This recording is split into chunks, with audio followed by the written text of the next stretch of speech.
माधव विद्या संकुल online teaching में विद्यार्थी मित्रों आपका स्वागत है। विद्यार्थी मित्रों, मैंने वीडियो 1 और 2 में पाठ की समझूती दे दी है। अब मैं विद्यार्थी मित्रों आपको अभ्यास के बारे में समझाऊंगी।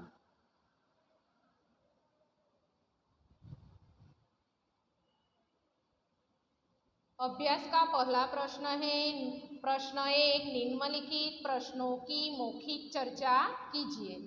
तो उसमें पहला प्रश्न है, विक्रम साराभाई ने खुद अपने नाम चिट्ठियाँ क्यों लिखी होंगी? तो उसका उत्तर है, शिक्षक विद्यार्थी से तुम कैसे कह सकते हो कि शक्ति में व्यक्ति बड़ा बनने की इच्छा बचपन से होती है? विद्यार्थी, गुरुजी कहते हैं कि बच्चों के लक्षण पालने से ही दिखाई देते हैं। विक्रम साराभाई को ही लीजिए, उनमें प्रसिद्ध होने की इच्छा बचपन से जाग उठी थी। शिक्षक, वह कैसे? शिक्षक, परंतु उनके नाम पत्र आते कैसे? विद्यार्थी, यही तो बात थी कि बालक विक्रम को भी पता था कि उनके नाम पत्र आने वाले नहीं हैं। तब उन्होंने खुद ही पिताजी के नाम आए कई लिफाफों पर अपना नाम लिखा और वे लिफाफे डाकघर में डाल आए। इस तरह अपने नाम पर भी अनेक चिट्ठियां आने लगी। शिक्षक, सचमुच यह घटना भविष्य में अनेक महान व्यक्ति बनने की सूचक थी। हवे विद्यार्थी मित्रों प्रश्न नंबर 2। प्रश्न नंबर 2 है, विक्रम साराभाई साइकिल पर विभिन्न कलाबाजियां करते थे। इस तरह आपको क्या करना पसंद है? तो उसका उत्तर है, मुझे छोटी छोटी कविताएं बनाकर उन्हें गाना पसंद है। चुनाव के समय अपनी मनपसंद पार्टी के पक्ष में ट्रक पर सवार होकर प्रचार करना मुझे अच्छा लगता है। मैं जोशीले नारे लगाता हूँ। कविता में उस पार्टी की विशेषताएं और उपलब्धियां उजागर करता हूँ।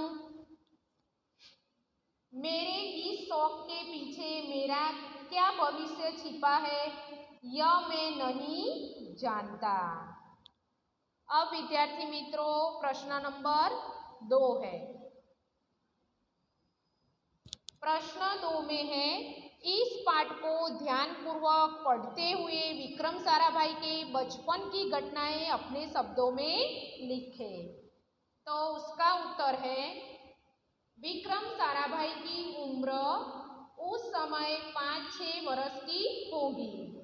उनका परिवार घूमने फिरने शिमला गया था।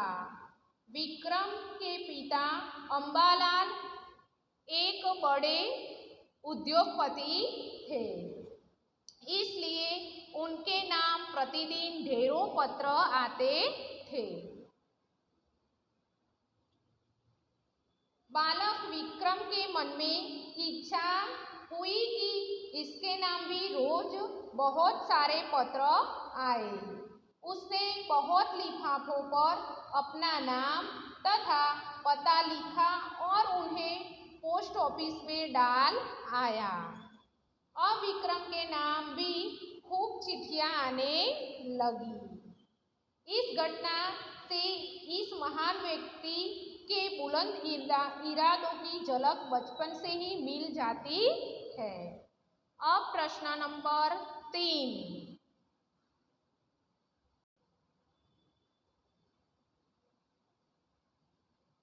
प्रश्न नंबर 3 है, विद्यार्थी मित्रों हिंदी में सूचना न देखाय तो चौपड़ी में जोईने लखी देवी। प्रश्न नंबर 3, निम्नलिखित शब्दों के अर्थ शिक्षक छात्र से पूछेंगे और छात्र शब्दकोश से अर्थ ढूंढकर उत्तर देने के लिए अपना हाथ खड़ा करेगा। તો જો કૌંસમાં આપેલા છે શબ્દો ગાથા, પ્રતીક, વિક્રમ, પશ્ચાતાપ, કેબ્રિજ, ભૌતિકી, અંતરિક્ષ, પ્રયોગશાલા, ઇન્ટરનેશનલ, મૃત્યુ, ઉર્જા, યુવા, ઉત્કૃષ્ટ, સ્મારક, પુરસ્કાર, હવાઈ। હવે વિદ્યાર્થી મિત્રો આના अर्थ कहवाना છે।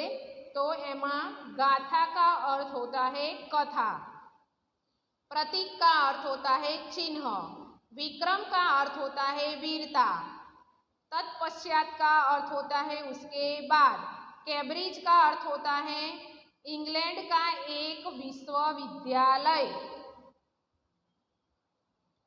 भौतिक का अर्थ होता है संसारिक, अंतरिक्ष का अर्थ होता है आकाश, प्रयोगशाला का अर्थ होता है वह स्थान जहाँ विज्ञान संबंधी प्रयोग किए जाते हैं, इंटरनेशनल का अर्थ होता है अंतर्राष्ट्रीय, मृत्यु का अर्थ होता है मरण, ऊर्जा का अर्थ होता है शक्ति,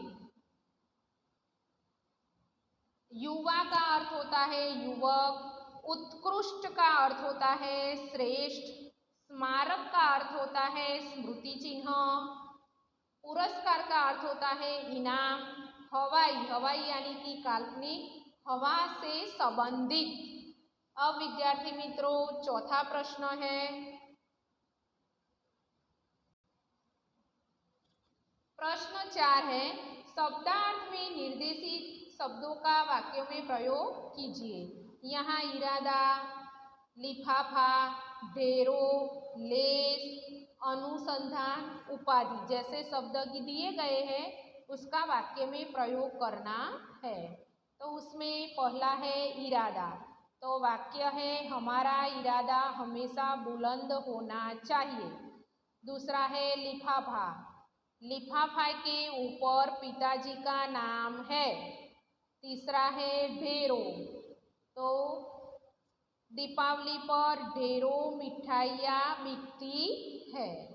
बिकती का अर्थ होती है बेचाती है, बेचाऊ।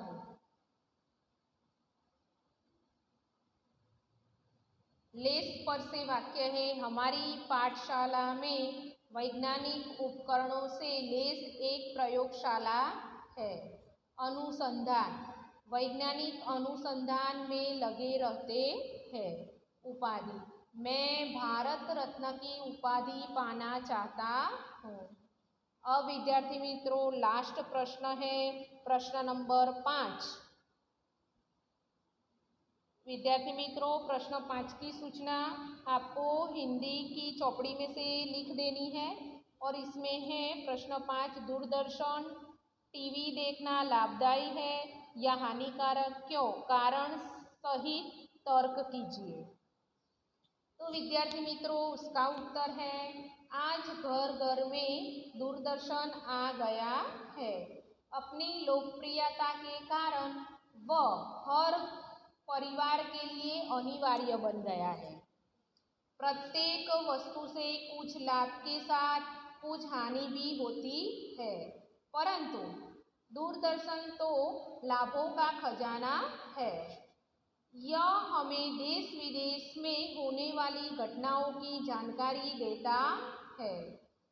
उन घटनाओं के जीवंत दृश्य भी दिखाता है। बाढ़,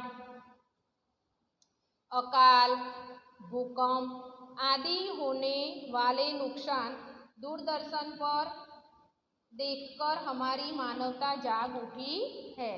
विद्यार्थी मित्रों आनी आगळ पण बे फकरा छे जे हूँ बोलूँ छूँ तमारे लखी देवाना छे।